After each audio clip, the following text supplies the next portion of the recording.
Grenal Corneta apresenta Pitacos do Torcedor Grenal. Parceria Zeu Esportes Uniformes Esportivos.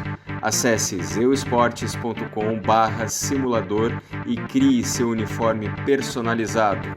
Beleza, estamos de volta com o quadro Pitacos do Torcedor Grenal. Eu sou o Gustavo, gremista, e comigo está o Raulito Rodrigues, colorado, que vai participar dessa resenha, na qual a gente vai conversar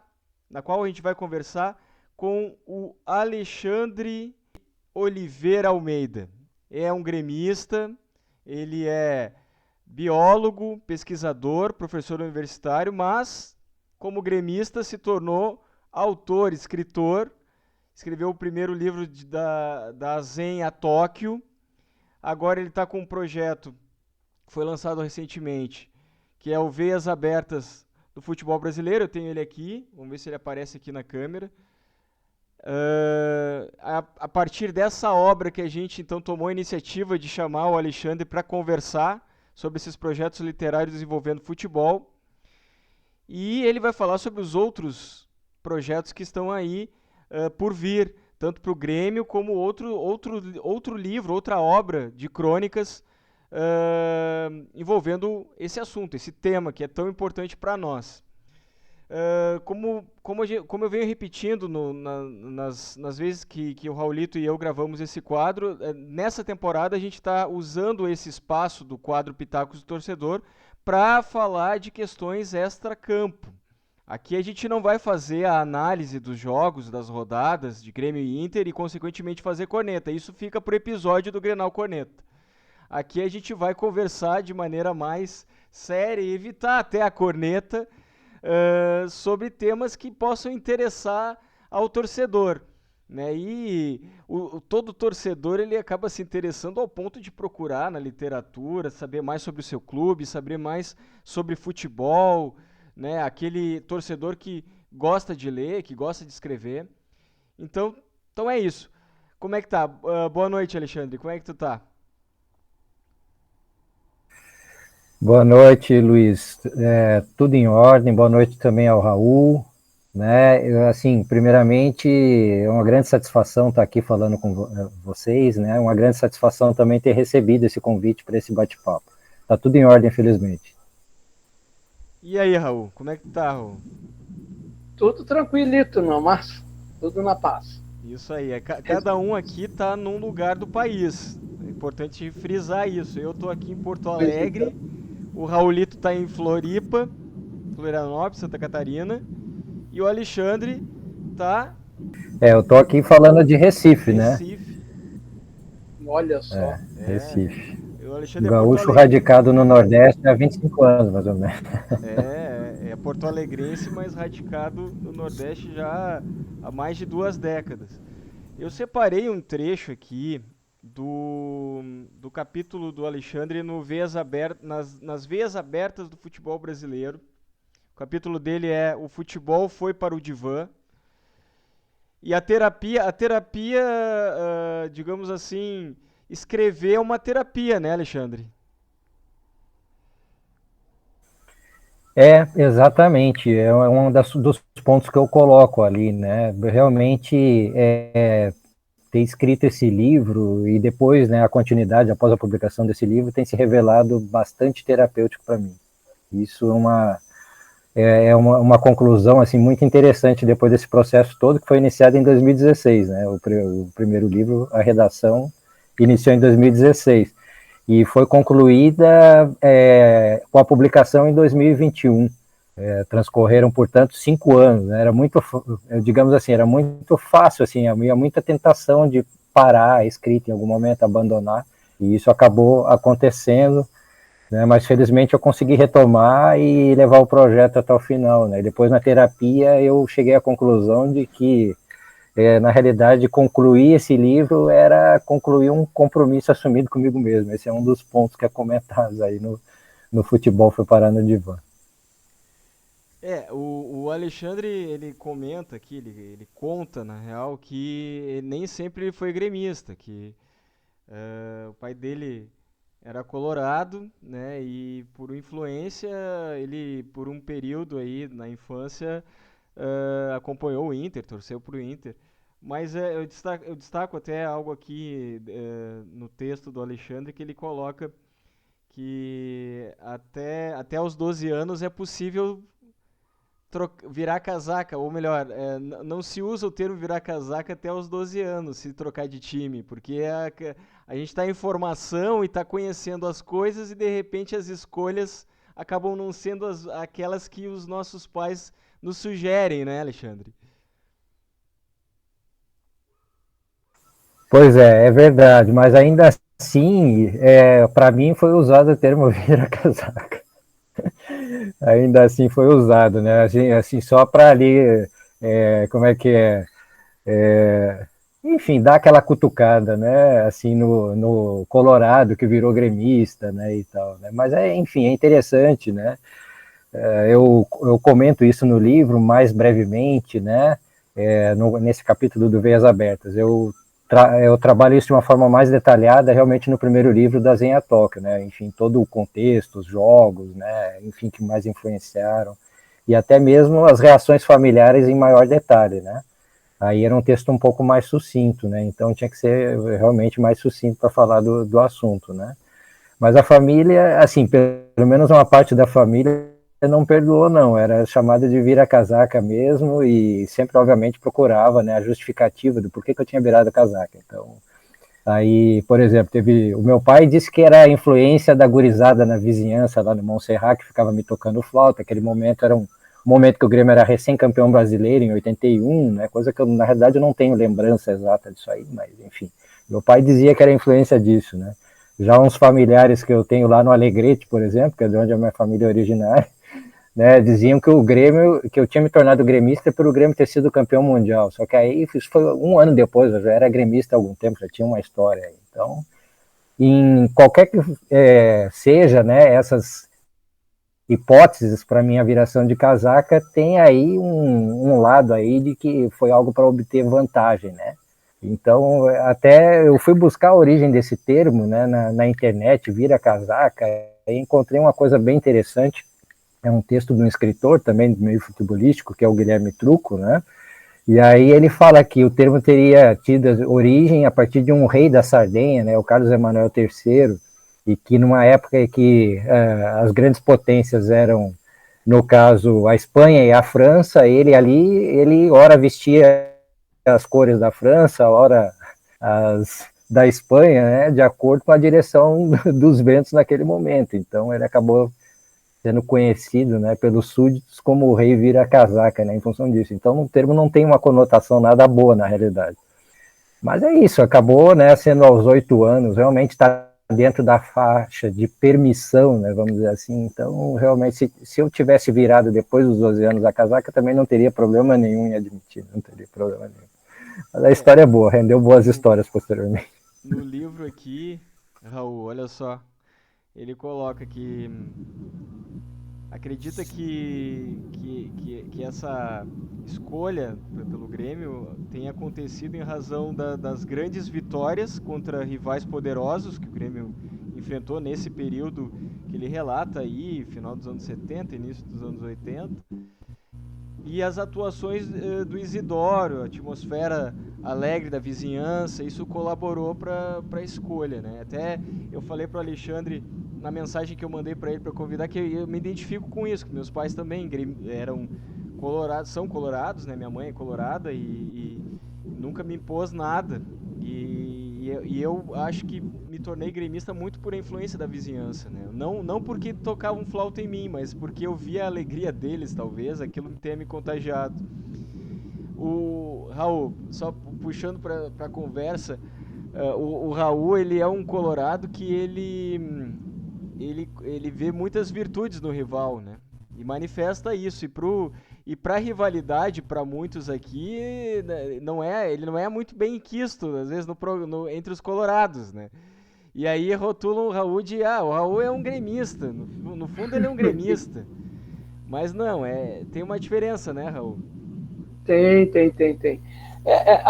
Até curioso, eu andei lendo ali bastante sobre o Alexandre ali, né?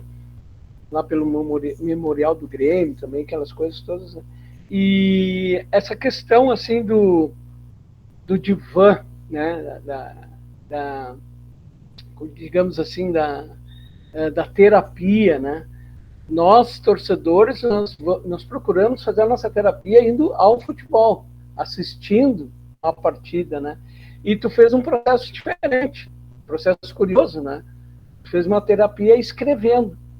E aí eu fico pensando assim, pô, será que a gente consegue fazer isso um dia, Gustavo? Né? E aí eu vejo assim, a obra-prima, né, do Alexandre, tão rica, tão consistente, e que além de preencher espaços que até então tu não conhecia, que eu não conhecia, ali que eu lendo ali, e me dá a ideia assim daqueles torcedores gremistas mais novos, ou torcedores que gostam de futebol, né, de ir e procurar tamanha riqueza que tem na tua literatura, Alexandre. Sabe? Então isso aí para mim ficou muito... Eu fiquei muito lisonjeado quando o Gustavo me falou da possibilidade de fazermos esse programa contigo, porque eu também sou um assíduo leitor de tudo, até de, digamos, de panfleto de supermercado. Passou na rua, estou pegando para ler, né? De tanto que eu gosto de ler. E isso é uma coisa que nos prende, que nos move, né? E eu já vou te fazer assim uma pergunta, tá? Porque eu me identifiquei também, assim como o Gustavo. A minha mãe, não sei que cargas d'água, ela nasceu em Santana do Livramento, é corintiana, era corintiana, né? E já o meu pai, né? O meu pai era nacional do Montevidéu e o meu avô era nacional, era Penharol, carboneiro. E eu vinha ser carboneiro lá, né, Uruguai, e colorado aqui, né, mais por influência de um cunhado meu, que foi um dia diretor de futebol do Inter, momento ápice da conquista do Mundial. Aí tu me colocas lá um título de um livro, da Zenha a Tóquio. Eu fico imaginando isso assim, para os mais novos, que não tiveram a possibilidade ainda de conhecer essa riqueza. Eu quero que tu nos explique da onde veio, em que momento veio este título, da Zenha a Tóquio. Por quê? Porque na Zenha, para mim, tá, fica o templo sagrado do Grêmio, que chama-se o Olímpico Monumental, o nosso velho e carinhoso casarão.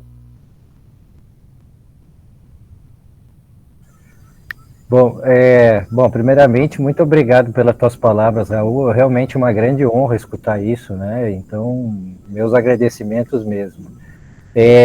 Respondendo a tua pergunta, o Dazen a Tóquio, né? Na realidade, saiu de um comentário que eu ouvi do Paulo Santana.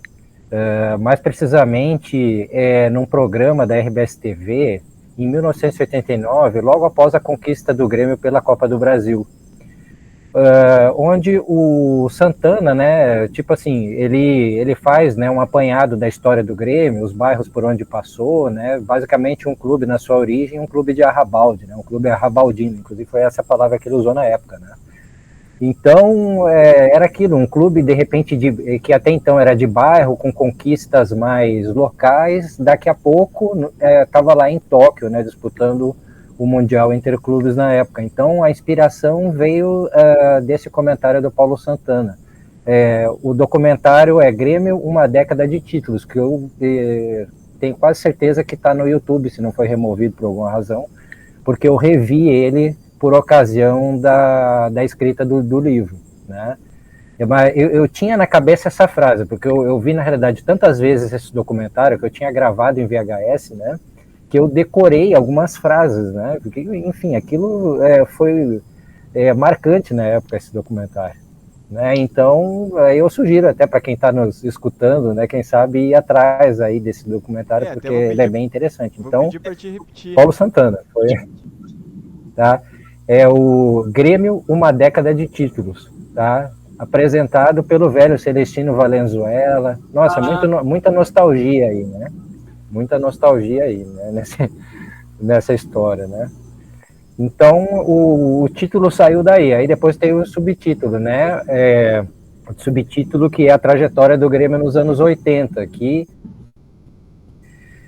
na minha visão, é a principal década da história do clube, né? Foi quando o clube rompeu, né, os limites regionais para conquistar coisas, grandes títulos nacional e internacionalmente. Então, por isso, esse subtítulo aí. Então, vou aproveitar esse gancho, vamos falar um pouco mais sobre essa obra. Essa foi a tua primeira obra envolvendo futebol, né? Então, eu queria que tu dissesse, além de tu falar sobre... tu escolheu esse período aí porque é muito importante para ti na tua formação como gremista. Mas tem mais alguma coisa que tu queria enfatizar quando começou a elaborar o texto, a obra em si?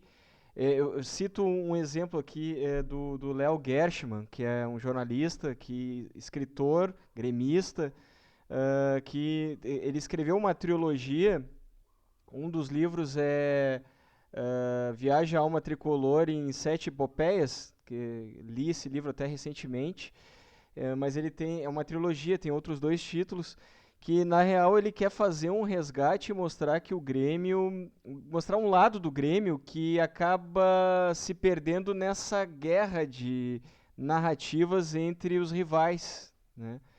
E havia uma preocupação tua também de resgatar aquele momento histórico de conquistas do Grêmio, justamente para que as gerações mais novas não se percam nesse período aí, que tenham presente também em memória e que valorizem a história do clube. Pronto, perfeito. Foi legal você ter mencionado o livro do Léo, né, o Viagem à Alma Tricolor, que ele, inclusive, ele é citado na introdução da Zé Tóquio como um dos inspiradores da obra, né? Assim como o Futebol Só a Sombra, né, de Galeano também, acho que foram 2 livros assim bastante inspiradores, né, que ambos inclusive são citados na introdução, né. Bom, respondendo a tua pergunta, esse na realidade não era o projeto original. O projeto original previa que eu falasse a respeito dos jogos mais marcantes da minha vida de torcedor. Eu comecei a escrever e logo essa escrita se revelou bastante prolixa, né? Eu comecei a me estender muito em alguns pontos e eu comecei a ver que eu não ia acabar nunca aquilo. Então, aí eu pensei depois em falar especificamente sobre as conquistas da Copa do Brasil, né? Que o Grêmio então tinha sido campeão novamente com o Renato no comando, né? Em 2016. Aí depois também abandonei esse projeto, aí pronto, vou focar nos anos 80 então, né? Porque, enfim, eu sou um torcedor forjado nos anos 80, né? Com aquele futebol do Flamengo de 81, da Seleção Brasileira de 82, né? Depois o próprio Grêmio de 82, que foi quando eu comecei a acompanhar o time. Então, assim, realmente, não tem década que eu goste mais do futebol do que dos anos 80, né? Então, aí, assim, eu aproveitei para destacar também os meus ídolos, né? O Zico, o Sócrates, Éder, Júnior, e obviamente os gremistas, né? Em especial o Paulo Isidoro no começo, mas depois outros como o Renato, o Cuca, o Tarcísio, né? Então, então eu cheguei nesse recorte aí foi dessa forma, né? Não foi a ideia original, mas depois que ficou pronto e que eu não podia ter ido por outro caminho mesmo, né? Então, esse livro, ele, na realidade, eu acho que ele tem 2 lados. Primeiro, ele tem realmente uma recuperação histórica, né, sobre a trajetória do Grêmio detalhadamente, ano após ano, não é? E assim, cheguei no final a 325 páginas, né, ficou um calhamaço, né, ficou bastante extenso, mas eu coloquei ali realmente muito detalhe, que ele servisse tanto para pesquisa quanto para quem quisesse também uma leitura mais leve, né? Então, assim, quem quiser uma leitura leve também está contemplado. E aproveito para dizer também, o torcedor do Internacional, ele é bastante respeitado ali, o clube, né, o nosso maior rival, ele é bastante respeitado. Tem a corneta, mas é uma corneta como a do programa, Grenal corneta, aquela corneta que é uma brincadeira saudável, tal que vez por outra é feito, mas não é um livro hostil aos colorados, eu diria que dá para ler de boa, né? Então esse é um lado, então tem uma preocupação de trazer informação precisa, detalhada, que sirva também para os pesquisadores, aí eu acho que tem influência da minha vida profissional como pesquisador também, né? E por outro lado, eu trago muitas coisas que vão muito além do clube em si, das suas conquistas, né? Tem muita, digamos assim, muita atenção também dedicada às derrotas, porque elas fazem parte da vida e são importantes para dar a volta por cima, né? E eu trago muitas coisas pessoais ali, né, do meu início, né, como torcedor, e das coisas que influenciaram, não apenas sobre o Grêmio, né? Eu trago muita coisa do Flamengo, da seleção, do Corinthians, da época da democracia corintiana, né? Então muita coisa é trazida ali sobre narradores que me influenciaram, a TV Guaíba em especial, né, que com aquela programação esportiva maravilhosa que ela tinha no começo dos anos 80, né, grande perda, né, para a comunicação gaúcha, né, a TV Guaíba ter acabado, né? Então tem muita coisa também pessoal minha ali que eu trago também para tentar provocar uma identificação ali, né? Então tem muito do Alexandre criança e adolescente ali, afinal de contas, essa década foi marcante no futebol, mas também coincidiu com um momento importante da minha vida, né? A vida infantil, uma parte, e depois toda a adolescência. Então tem um pouco de tudo isso aí no livro. O teu livro, Alexandre, tu disseste agora que ele foi feito em cima cronologicamente, né? Então eu vou fazer duas perguntas em uma. Em cima dessa cronologia, qual a década ou o ano que te deu mais trabalho, tá? E qual o ano que te marcou mais em cima deste trabalho? Pronto, muito obrigado por essa pergunta. Então, assim, o livro ele tem 10 capítulos, né? Então, começa em 1980, o primeiro capítulo, o título é esse, 1980, e o último é 1989. Então, acho que os capítulos que deram mais trabalho foi de 80 e 81, em termos assim de pesquisa, né? Porque eu realmente nessa época eu era muito criança para ter memórias mais vivas. Na realidade eu tenho algumas assim fagulhas, né? De memória, né? E que eu depois fui correr atrás para saber mais detalhes, né? Felizmente a gente tem a internet, tem algo chamado YouTube, né? Que me permitiu inclusive assistir partidas inteiras, né? Do Grêmio no Campeonato Brasileiro de 81, né? E colocar no papel, na realidade, a minha própria visão sobre os jogos, né? Então, tipo assim, eu peguei o caderno, né, e fui anotando, né, como se fosse um comentarista de futebol, né, todos os lances principais, né, e já fui fazendo meus comentários ali, né. Então, acho que os anos mais trabalhosos foram esses, 80 e 81, porque, assim, realmente eu não vivenciei as coisas de lá, muitas das coisas de lá, né. Então foram mais trabalhosos porque envolveram mais tempo de pesquisa, né? Acho que o meu ano favorito, né, antes de começar, né, era, sem dúvida alguma, aí eu tenho que destacar dois, né? Eu acho que 89, que foi muito marcante, porque tanto pelo lado bom quanto pelo lado ruim. Eu começaria falando em 89 como o ano mais marcante. Por que pelo lado ruim? Porque no começo de 89 a gente tem uma partida decisiva de semifinal de Campeonato Brasileiro, que na realidade fazia parte da semifinal do Campeonato Brasileiro do ano anterior, de 88, que foi disputada simplesmente por Grêmio Internacional, aquele que foi batizado o Grenal do século. E eu vou para esse Grenal gremista, adolescente, e vou na torcida do Internacional, acreditem, mas era a única forma que eu tive que ir, que eu tinha como ir naquele momento, era ir acompanhando meu saudoso avô materno, que era colorado, mas um colorado como o Raul, assim, né, simpatizante também em alguns pontos do adversário, né, e ele costumava levar o neto do jogo, só que ele como colorado, obviamente nesse jogo ele foi na torcida do Inter. Eu assisto lá o Grêmio, né, sair na frente. Foi o segundo Grenal. Aliás, nos dois, inclusive, eu fui na torcida do Inter. Era o meu único jeito de ir, né? Porque eu tinha 12 anos na época, né? Eu não estava independente ainda para ir sozinho, sabe? Eu só comecei a ir aos 15 anos, né? Enfim, sozinho, né? Ao estádio. E, bom, não, minto, eu, na realidade tinha 15 anos no começo de 89, mas eu ainda não ia ao estádio. Eu fui logo depois, e isso foi tão traumatizante a saída na torcida do adversário que eu acabei, né, a partir desses jogos aí, né, me tornando independente e comecei a ir ao Olímpico sozinho, tá? Mas, então, o Grêmio sai ganhando e o Internacional vira com 80 mil no Beira-Rio e tal. Aquilo foi um trauma gigantesco para mim. Aquele foi o meu maior trauma da vida de torcedor, né? Depois o Inter disputa uma Libertadores e chega a uma semifinal, onde perde também traumaticamente. Eu tinha certeza que o Inter ia ser campeão aquele ano da Libertadores, sabe? Chegou o momento que caiu a ficha. O Inter está fazendo 80 anos, aí entra a superstição do torcedor, né? O Inter está fazendo 80 anos, que era a idade que o Grêmio tinha, ia fazer em 83. O Inter vai ser campeão de novo, aquela superstição biruta de torcedor. O Inter vai ser, aliás, campeão pela primeira vez.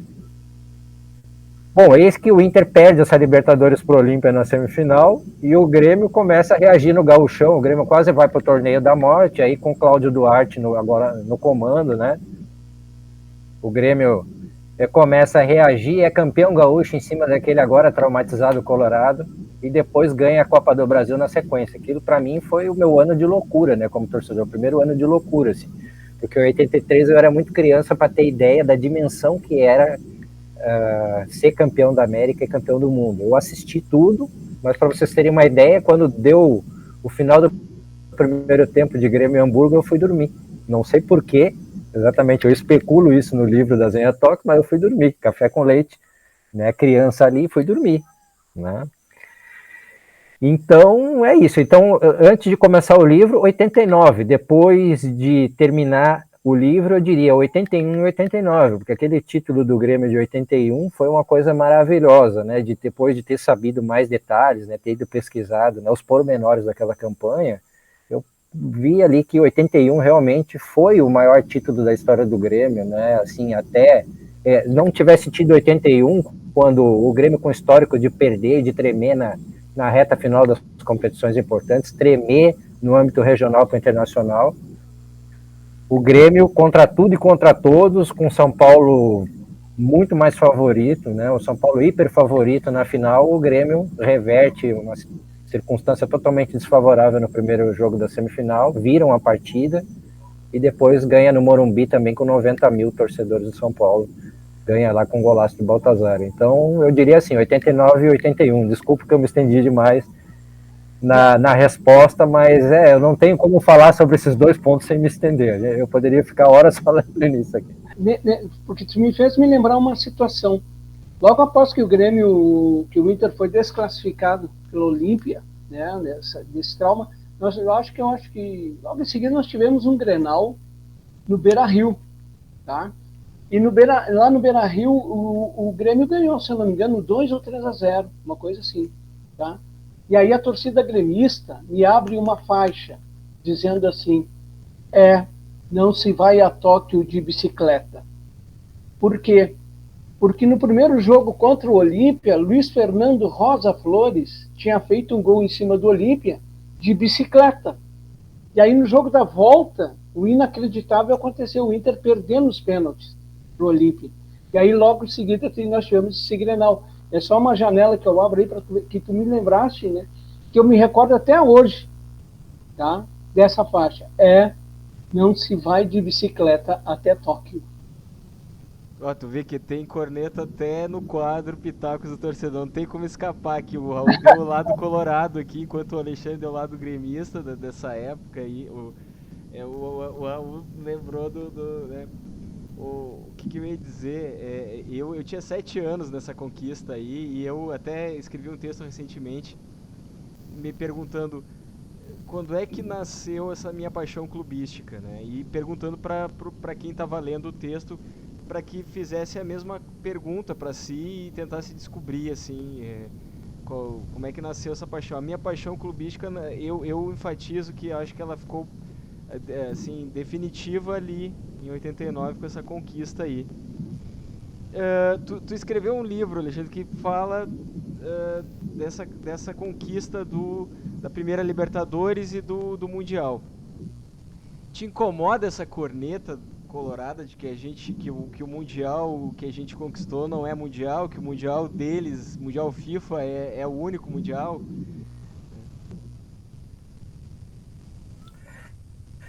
Pois é, na realidade não me incomoda nem um pouco, né? Então eu realmente não me importo, eu deixo a opinião livre. O meu sentimento é de que eu como gremista fui campeão do mundo, mas sem dúvida. Tranquilo também para quem pensar de outro jeito, mas eu me sinto realmente campeão do mundo. De qualquer forma era o que se falava na época, né? Por mais que o nome não fosse o mesmo, mundial, não fosse o Mundial. É o Mundial em outro formato, era um formato diferente, não era o formato que a gente vê hoje, né? Que aí sim, a FIFA é que coordena isso. Os mundiais, as Copas Intercontinentais, elas eram organizadas pelas federações, né? A Conmebol e a FIFA, a Conmebol e a UEFA, e a FIFA participou de muitas organizações desses campeonatos. Então mudou o formato, obviamente, mas não deixa de ser mundial. Não é uma corneta que para mim é cansativa. Eu deixo falar também. Deixo falar, não entro no mérito e tal. Essa narrativa para mim só serve para eles, né? Mas enfim, vamos avançar. Aí, na sequência, veio Veias Abertas do Futebol Brasileiro. Eu não sei, o Raul tem alguma questão ainda sobre o livro da Zenha Tóquio? Não, eu fico agradecido. E só abrir uma janela aí que eu não compactuo com essa questão que foi falada. Eu acho que eu não acho. Eu assisti o jogo Grêmio e Hamburgo, os 2 gols do Renato, supremacia do Grêmio, Renato, Mário Sérgio e companhia, e para mim sim, o Grêmio é legítimo campeão mundial. O Grêmio e todos os outros clubes que conquistaram a Taça Intercontinental naquele período lá. O Santos não seria campeão, bicampeão. Sem dúvida. Sobre essa obra, então, Alexandre, As Veias Abertas do Futebol Brasileiro, é um livro que remete a um título do Eduardo Galeano, que não é o título relacionado ao futebol, que ele tem pelo menos dois que eu conheço, que é o Futebol ao Sol e à Sombra, e Fechado por Motivo de Futebol, que é como se fosse uma sequência até do Futebol ao Sol e à Sombra. Mas remete a um outro livro do Galeano, que é o Veias Abertas da América Latina, que é um livro, uma obra que é muito saudada pela esquerda, né?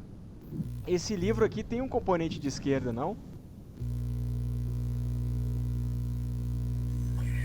Exatamente, né? Ele tem essa pegada bem política mesmo, né? Com certeza, inclusive isso no convite, né, aos autores, né, estava mencionado já, né, nesse convite, que o livro teria uma pegada à esquerda, assim, né? Inclusive, assim, basicamente é um livro onde as pessoas de diferentes clubes, né, de norte a sul do país, relatam suas memórias, né, preferencialmente dentro do contexto social, político, enfim, cultural da época em que passou a gostar de futebol e passou a torcer por um clube. Então, a gente teve um convite já para os autores e para as autoras, né, que são no total de 18, a gente já fez um convite que o texto deveria ter essa pegada mais política mesmo, né? Bom, e aí, para que falar dessas memórias, né? Tipo, o futebol, como em outros aspectos sociais, está sofrendo modificações aí, né? E o próprio sistema capitalista globalizado, né? Ele, obviamente, também afeta largamente o futebol, né? Então, a gente vê aí, né, o esporte querido da gente, né, mudando, né? O esporte da infância da gente, né? Por isso que a gente gosta tanto, talvez, né? Então, mudando, né, assim, pouco a pouco vai mudando e vai se descaracterizando, né? Então, o nosso objetivo era exatamente, diante de um contexto desse de perda cultural, né, que está havendo, né, tipo, por causa da globalização, enfim, entre outros aspectos, né, o objetivo era registrar essas memórias ali, né, com o intuito de, assim, contribuir para a preservação da nossa cultura futebolística, né, que a gente, enquanto latino-americano, e daí a ponte, né, com as obras do Galeano, né, a gente tem um modo de se envolver com o futebol, a nossa relação com ele é muito particular da gente, latino-americano, né. Então, tipo, o futebol está na vida da gente, né? No dia a dia, a gente relaciona as coisas da nossa vida com o futebol, né? A gente se relaciona com uma série de pessoas por meio do futebol, né? Então, a gente não pode deixar isso se esvair, né? Essa cultura se esvair, né? Daí a referência às veias abertas, né? Como uma cultura que se esvai, né? Que vai embora, que a gente vai perdendo, né? Então, a gente fala isso desde... Sim. E como é que nasceu esse projeto desse livro, reunindo essas crônicas, que são crônicas que praticamente envolvem todas as regiões do país, exemplos dessa relação das pessoas com os clubes de diferentes regiões do Brasil, histórias de lugares bem distintos, com diferenças culturais bem marcantes até. Como é que surgiu essa história, esse projeto? Pronto. Bom, surgiu durante a pandemia e basicamente foi algo assim que foi feito e organizado, né, a partir de conversas, né, por Instagram, WhatsApp, e-mail, né. Então, inicialmente, eu conheci 2 parceiros, né, por meio da página que eu tenho do Instagram, né, o Grêmio.82, que são o Max de Carmo, né, que é do jornalismo, né, e o Ricardo Pazello, né, que na realidade já era amigo do Max, lá de Curitiba, também professor universitário da área do direito. Então, são 2 parceiros, né, que eu conheci por meio da internet. Na verdade, eu não os conheço pessoalmente, a não ser de realmente WhatsApp e Instagram, né, e de uma ou outra live que a gente fez para combinar detalhes do livro. Então, assim, o Max fez essa ponte entre nós 3, né, e aí surgiu logo no início a ideia de produzir algo junto. Então, como eu já estava imbuído dessa função de editor da coleção Gol de Letra, então surgiu a ideia da gente, né, fazer uma obra, né, que incluísse torcedores e torcedoras. Isso era uma condição sine qua non, né, que a gente queria ter homens e mulheres para ter tirar um pouco daquela história de, tipo assim, obra sobre o futebol, geralmente é homem que está por trás. Eu tenho coletâneas aqui, né, de crônicas que 100% dos autores são homens, né? Então a gente queria quebrar isso aí, né, e ter dessa forma também, envolvendo autores e autoras de norte a sul, ter uma obra bastante diversa, né, o mais diversa possível, na realidade, em termos de diferentes visões, como você falou, né. Então a gente queria que o livro tivesse essa diversidade de visões, né? Gente de realmente norte a sul, né? De clubes de diferente grandeza, né? Medidas obviamente pelas conquistas, mas a gente tem textos desde o Plácido de Castro, que é lá do Acre, né? Até textos sobre clubes campeões do mundo, né? Mais de uma vez e tal, né? Então a gente quis, né, trazer também a visão do chamado, eu não gosto muito desse nome, né, mas vamos simplificar a coisa, chamar de clubes pequenos, né, incluir também os clubes pequenos, né, que enfim fazem parte dessa história e obviamente tem sua importância também, uma importância grande, né? Então, basicamente, essa foi a ideia. Assim, a gente se encontrou dessa forma em tempos de pandemia, né, e aí decidiu fazer uma obra nesse sentido, e aí começamos, né, a localizar potenciais autores e autoras, e aí conseguimos, com base também nos primeiros contatos, outras indicações, e assim fomos achando, né, gente no Acre, no Maranhão, no Distrito Federal, na Bahia, Pernambuco, né, enfim, Rio Grande do Sul, Paraná, e por aí foi, né, Sudeste também, obviamente, né, e assim chegamos a 18 capítulos no final, né, foi o que a gente conseguiu. Então, assim surgiu a ideia do projeto. Essa ideia, ela veio tem algum, digamos assim, alguma veia tipo com uma relação com a democracia corintiana? Deu alguma ideia nesse gênero? Olha, então, a democracia, só indiretamente, talvez, né? Eu acho que dentro do nosso, pelo menos dos organizadores, né, da formação, é óbvio que, né, eu, na época que a democracia existiu, eu não tinha ciência do que aquilo representava, eu já tinha ouvido falar na democracia corintiana, né? Mas depois de adulto, né, e sendo realmente uma pessoa de esquerda, vamos dizer assim, agora, né, não tem por que não assumir isso, né, então sendo uma pessoa que tem uma visão política de esquerda, né, então óbvio que eu passei a me interessar e li bastante sobre a democracia corintiana, então é claro que isso indiretamente acaba influenciando lá, né, a constituição dos envolvidos, né, mas diretamente eu diria que não, né, tipo assim, tanto é que infelizmente a gente poderia ter, inclusive, a democracia abordada num dos capítulos, mas acabou que a gente não conseguiu um corintiano para ser autor, ou corintiana, né, no caso. Não conseguimos, né? E aí acabou, tipo assim, ela aparece em 2 capítulos, né? Aparece no meu, que eu cito brevemente, né? O Corinthians de 82, né? E também o Roberto Jardim, que é o autor colorado, né, ele também cita lá que a democracia influenciou. Ele já era um pouco mais velho que eu, então ele já compreendia algo mais em relação à idade que eu tinha na época, né? Então ele cita a importância para ele. Então, para mim, a democracia é muito importante. Eu tenho, né, uma grande admiração pelo movimento, pelo Sócrates, pelo Casagrande, né? Então, tipo assim, está na influência do indivíduo, que acaba, obviamente, tendo consequências também nas coisas que a gente produz, né? Então, indiretamente é influência, diretamente não, aí no caso.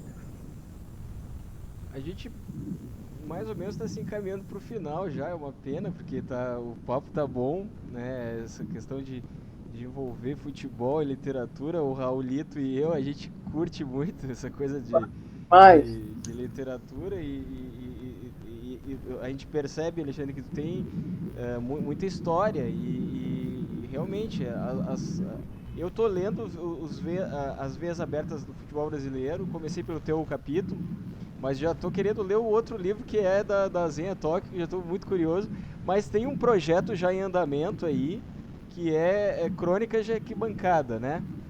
Que tu também vai ter um texto teu publicado numa coletânea de crônicas. Exatamente. É um livro que tem 13 crônicas que foram selecionadas ano passado. Né? Tipo, já é um texto relativamente antigo, mas enfim, tem um processo ali, né, demorado até o livro sair e tal.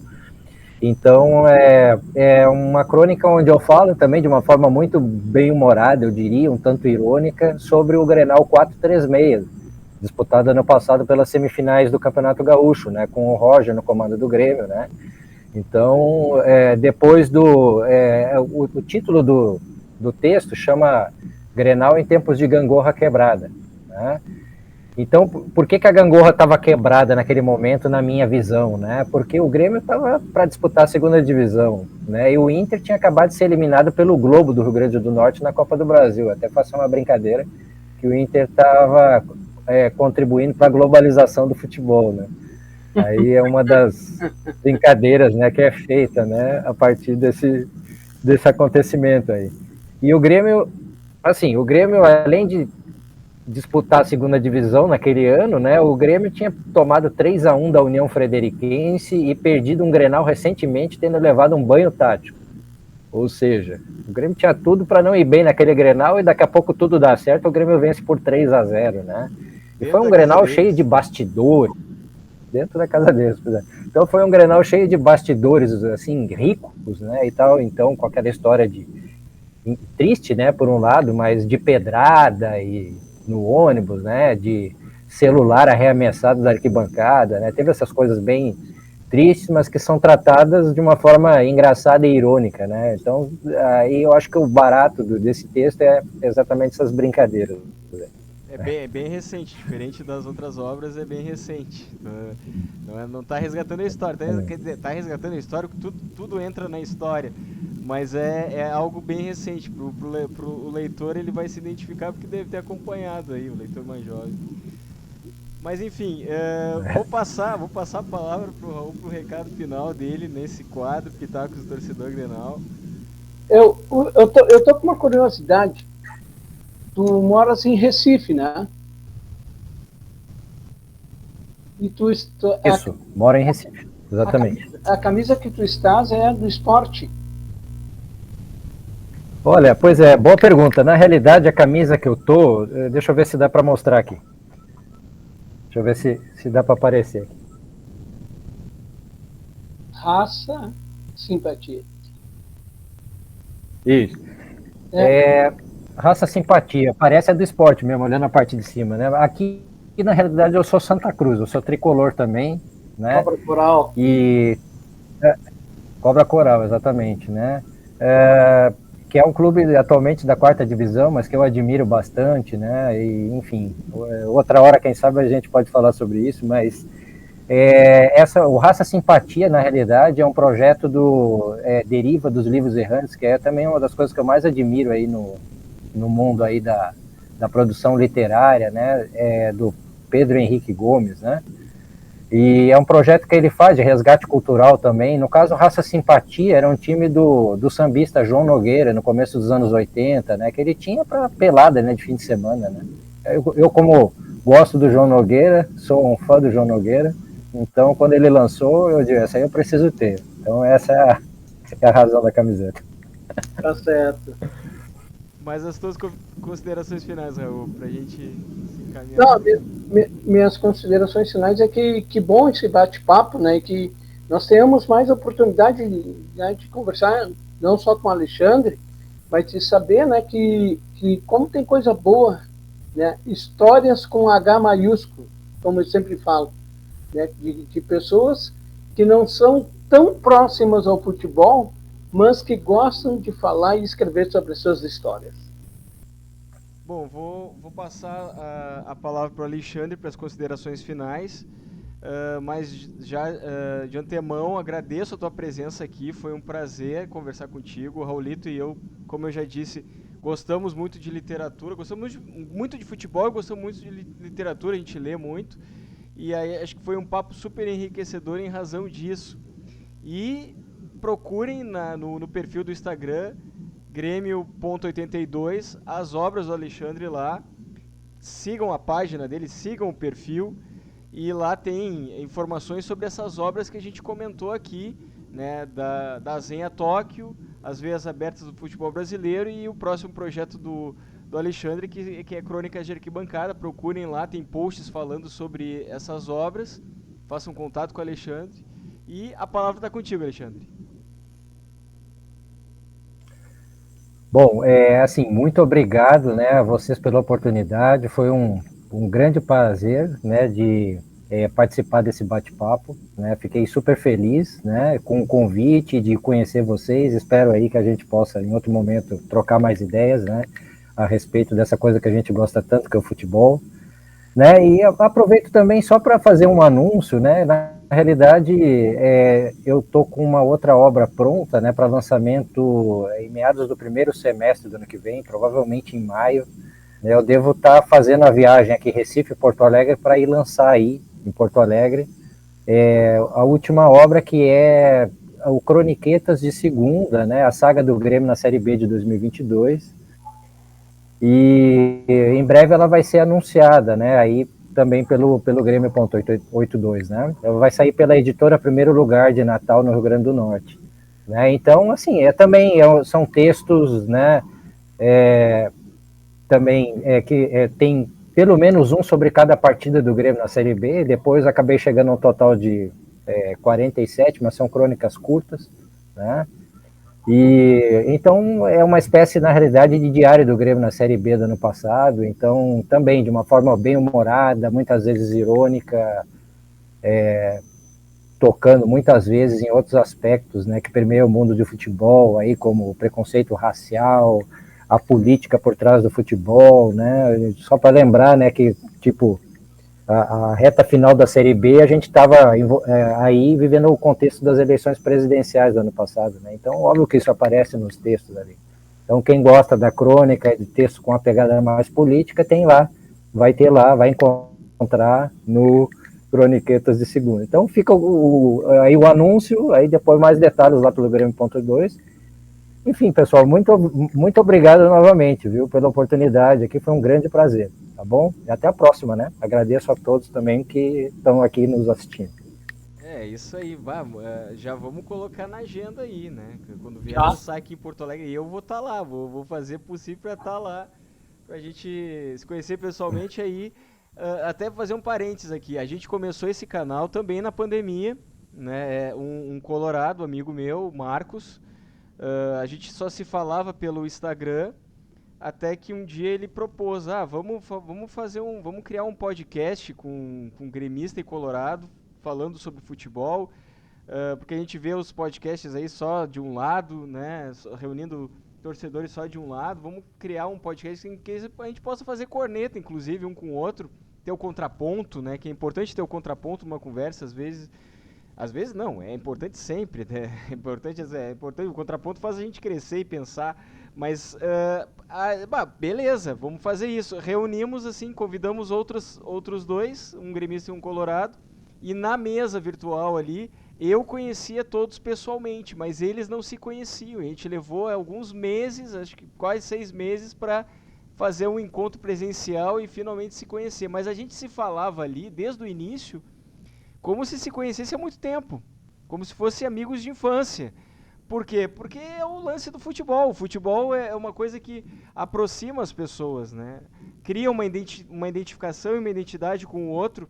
Se tu gosta do mesmo clube, ou mesmo dentro de uma rivalidade, cria-se essa identificação e a gente começa a conversar como se conhecesse há muito tempo, né? É interessante isso. Mas enfim, chegamos ao final do quadro. Continuem curtindo os episódios do Grenal Corneta, ainda tem o último episódio da temporada para analisar a última rodada, né, Raul? Conseguimos a vice-liderança nessa reta final, né? Uma coisa que surpreenderia qualquer um há um ano atrás, né? Se dissessem para mim um ano atrás a gente estava na vice-liderança da Série B, né? Esse ano nós chegaríamos na semifinal da Copa do Brasil, que esse ano nós chegaríamos na vice-liderança do Campeonato Brasileiro e que esse ano o Luizito Soares jogaria no nosso time, eu não acreditaria. Eu teria que ver mesmo, teria que vivenciar esse ano. É verdade, é verdade. Foi um ano maravilhoso. Pro gremista foi maravilhoso. Poderia ter sido mais, mas foi maravilhoso até aqui. Mas então tá. Até a próxima do quadro Pitacos do Torcedor Grenal.